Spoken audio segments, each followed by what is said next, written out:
好啦，以上兩款呢就係攞新豬肉做出嚟嘅東南亞美食啦，唔知大家又中意邊一款多啲呢？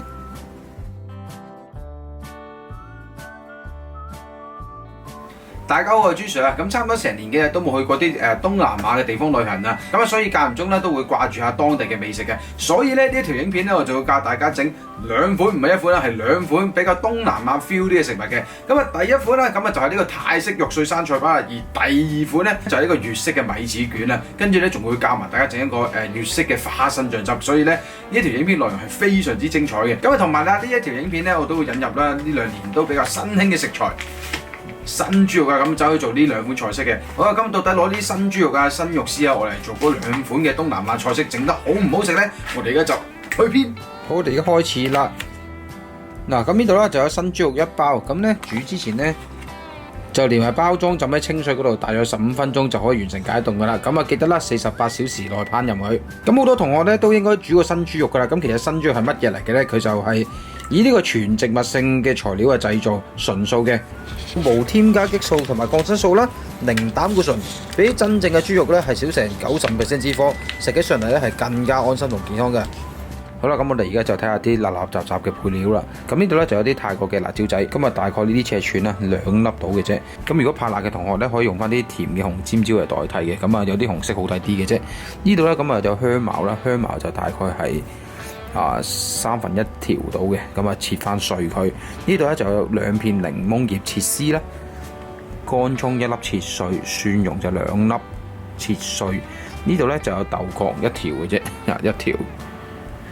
嗱，咁一條豆角咁啊切翻粒，咁啊食落去爽口啲。咁啊其他咧仲有金不換啦3棵嘅，咁啊同埋最後啦呢度就有青檸半粒嘅，咁啊整翻少少嘅酸味，等佢開胃啲嘅。咁準備好晒之後啦，我哋就整翻少少油，燒一燒隻 pan 先。咁啊啲油燒熱咗啦，我哋就炒一炒咗啲豆角先，因為啲豆角比較大粒。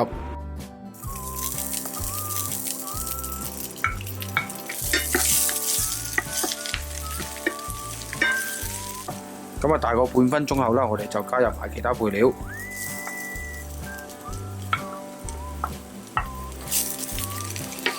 咁係落剩青檸同埋個金不換嘅啫，繼續炒一炒香佢。咁啊大概1分鐘後啦，嗰啲配料嗰啲香味釋放出嚟之後咧，我哋加少少酒，咁啊等佢更加香啦。之後我哋中間開個窿，倒埋嗰啲新豬肉落去，炒一炒散佢。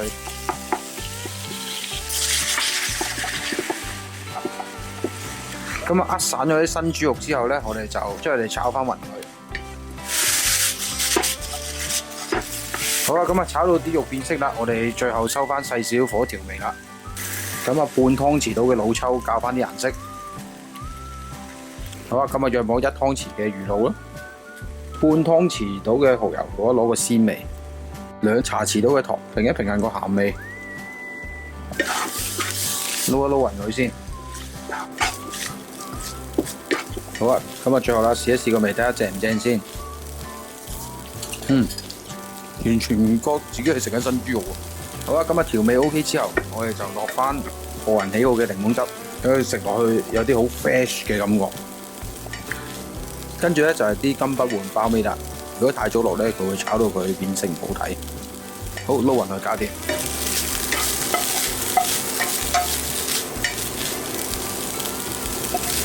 好，兜勻可以落碟噶啦。咁啊整翻個生菜擺底啦，然之後就將我哋呢條新豬肉擺上去。咁啊擺多1粒做咗嘅青檸，同埋1片醒目少少嘅金不換葉。咁我哋呢個泰式生菜包新豬肉版本就順利完成噶啦。咁後邊有啲洗乾淨嘅生菜另上啦。嗱，咁啊有啲時間啦，我哋就玩多一隻款式啦。嗱，咁首先睇下啲材料先。呢度咧就有青瓜切絲啦、甘筍切絲、薄荷葉、紫蘇葉洗乾淨咗嘅生菜啦，一啲烚熟咗跟住過咗冷河嘅越南米粉啦，跟住同埋一啲烚熟咗嘅蝦嘅。咁啊當然仲有我哋嘅主角之一啦，新肉絲。咁新肉絲同新豬肉咧都係一樣嘅，全部都係由植物性嘅材料組成嘅。平時咧大家就可能會買啲梅頭肉啊、切克絲咁樣啦，卡路里同埋脂肪含量都比較高。而新肉絲咧相比下啦，脂肪含量咧就低成70%，同埋已經切埋絲啊。佢嘅賣點好處就係免切、免熱解凍之後一開即煮，非常之簡單方便嘅。首先我哋喺雪櫃攞出嚟啦，室溫解凍15分鐘先。咁而我哋今日用嘅量呢，就係半包咗就夠噶啦。跟住咧，我哋係咁用水沖一沖散佢，咁就可以噶啦。好，搞掂。咁其實咧，因為嗰啲生肉絲咧本身已經有啲味㗎啦，咁所以咧我哋都冇乜特別嘢要處理嘅啫，酌量加啲油，咁啊燒熱咗之後炒佢。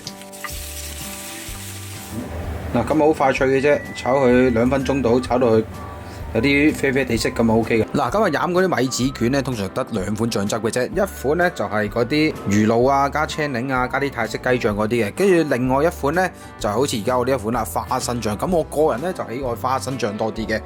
咁我做法好簡單啫，少少嘅油燒一燒熱佢，開中細火，燒熱咗之後啦，咁我哋就加入乾葱碎啦，大概係半粒左右，海鮮醬1湯匙。花生醬咁啊，又係1個湯匙，攞中細火煮一煮香呢啲嘢先。好啊，咁啊略略中火炒分零鐘，炒香咗之後呢，我哋就慢慢加入呢個水。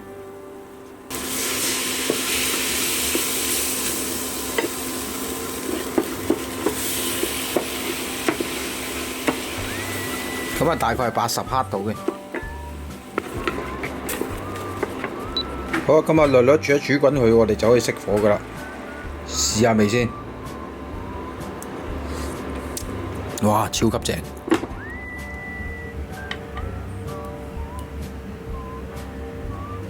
好啦，跟住我哋準備一兜食用水，跟住呢度有啲越南米紙啦，啲米紙抌落水嗰度浸一浸軟佢，咁啊，大約半分鐘咧就浸腍佢噶啦。我哋將浸軟咗啲米紙擺喺一個乾淨嘅地方啦，咁啊加生菜底，適量嘅米粉啦，少少嘅甘筍絲，少少嘅青瓜絲，一片仔嘅薄荷葉，一片嘅紫蘇葉，當然唔少得有新豬肉絲啦。咁啊仲有呢個蝦仁啦，2至3隻到。咁啊首先包咗左右先，等佢嗰啲餡料冇咁容易漏出嚟。好，跟住再捲埋佢，咁就完成一條噶啦。咁啊，臨上碟之前啦，整翻少少花生碎裝飾下。好，我哋呢個粵式新肉絲米紙卷就順利完成噶啦。以上2款呢，就係攞新豬肉做出嚟嘅東南亞美食啦，唔知大家又中意邊一款多啲呢？好，咁啊輪流試食下先，咁啊食咗生菜包先啦。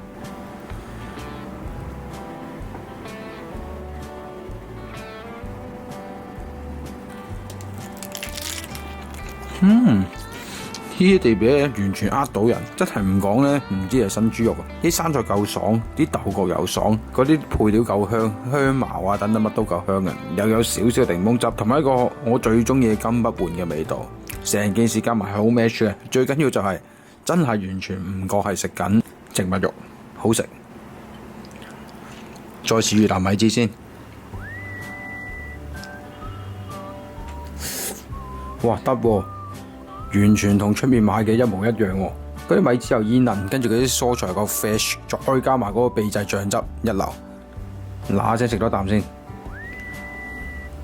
好啦，咁啊影片又拍攝完成啦，咁我亦都咧一次過試晒2款嘅植物肉嘅口感啦。嗱，咁啊最後咧就嚟翻個食後嘅評語啦。咁我對呢2款嘅植物肉咧嘅評價就係佢嗰個味道啦，同埋嗰個口感咧，真係同真嘅豬肉咧係非常之相似嘅。真係唔講唔知嘅。咁啊，如果你唔係親手走去整佢，又或者你唔係親自話俾嗰個人聽，跟住就直接將嗰樣產品係俾嗰個人食咧，佢真係唔會知道嗰樣嘢係攞植物肉嚟做嘅。即係經過拍攝完今次嘅影片之後咧，完全係一改咗啦我對呢啲植物肉嘅想法嘅。咁啊開始例如想食素啊，又或者真係想食得健康啲嘅同學咧，咁啊真係呢個係非常之唔錯嘅選擇嚟嘅。咁而且呢個新豬肉同埋新肉絲咧，都係呢個無添加激素啦，同埋冇呢個抗生素嘅。咁啊所以咧係比起嗰啲打咗針嘅豬咧食起上嚟係更加健康嘅。好啦，今日分享到呢度啦，喜歡睇我影片嘅記得訂閱俾啲 share，我哋下條影片再見啦，拜拜。